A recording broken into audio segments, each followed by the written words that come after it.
USEC Bernardo. Affidavit. I, Roberto R. Bernardo, Filipino, of legal age, a resident of Malolos City, Bulacan, under oath, deposed and state. In connection with the ongoing Senate Blue Ribbon Committee investigations, I intend to submit this affidavit which provides details of my knowledge about matters within my jurisdiction relating to flood control projects when I was still serving as Undersecretary for Operations of the Department of Public Works and Highways. This affidavit lays out details. Sorry, excuse me. You have your counsel now with you? Yes, sir. Yes, po, Okay, Mr. on Chair. record. Okay. This affidavit lays out details of the involvement of legislators as well as other government officials with a commitment on my part to expand these disclosures as my best recollection of facts and records may serve. Since number three, since the received an invitation to appear in these proceedings, I began collating, vetting, and consolidating all written communications, documents, tables, and matrices and lists in my possession, the retrieval of which has been difficult since I retired from public service last August 2025. With the benefit of more time and greater freedom to access files, I am confident that I can provide even more material and relevant evidence that would clarify the issues once and for all.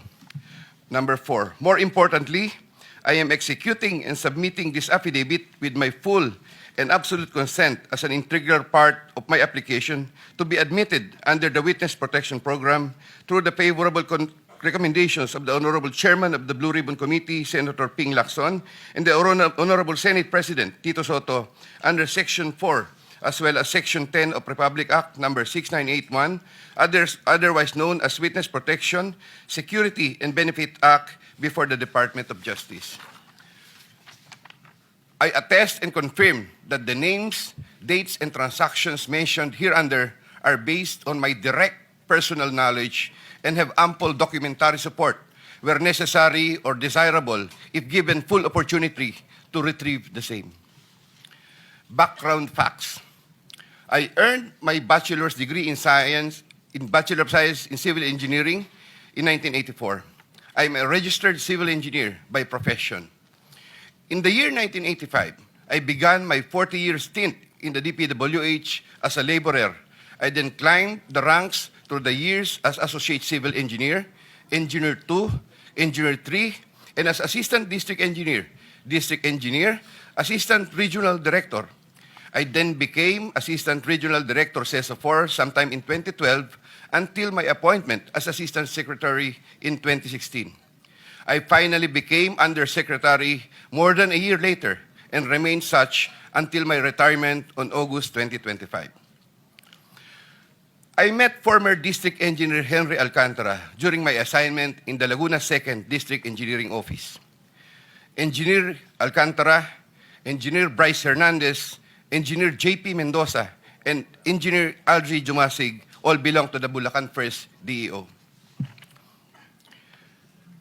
2020-2040 scheme.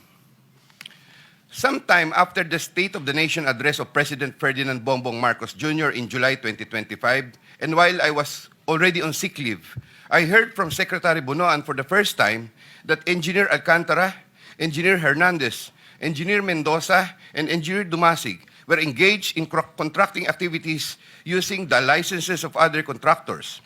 Subsequently, Engineer Hernandez confirmed this arrangement through one of the legislative hearings and by other contractors whose license they used.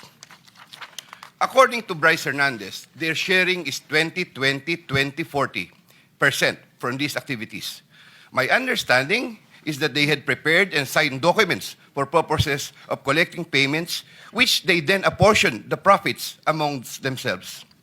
However, I must admit that I have no personal knowledge on the exact actions they took to accomplish this scheme, and I can only be asked general questions on the systems in place that would have allowed this modus operandi to happen. I categorically state that I have neither knowledge nor participation in these business activities, which were entirely done by Engineer Alcantara, Engineer Hernandez, Engineer Mendoza, and Engineer Dumasig on their own. Ghost projects.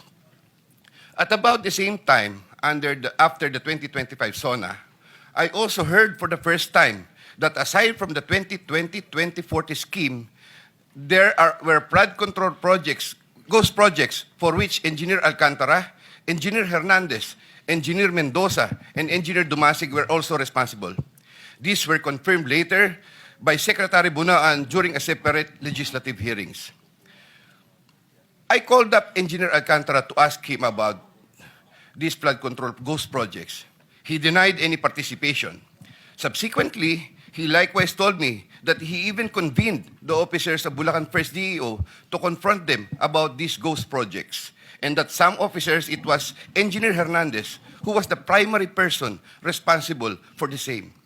In the exact words of Engineer Alcantara, si Bryce po yan. I categorically state that I have neither knowledge nor participation in these flood control ghost projects. Congressman Zaldico. My personal knowledge regarding Congressman Zaldico are set out as follows. Congressman Zaldico one time called me to say that he met Engineer Alcantara and wanted to confirm, maayos bang kausap si Engineer Alcantara? To which I replied, maayos po. Engineer Alcantara then told me that Kong Zaldico was asking for a 25% commission, and out of that amount, 2% was to be shared equally between Engineer Alcantara and myself. In his exact words, boss, hati na tayo sa 2%. Furthermore, Engineer Alcantara would tell me every time that he made deliveries of cash to Congressman Zaldico in compliance with his commitment to Congressman Zaldico.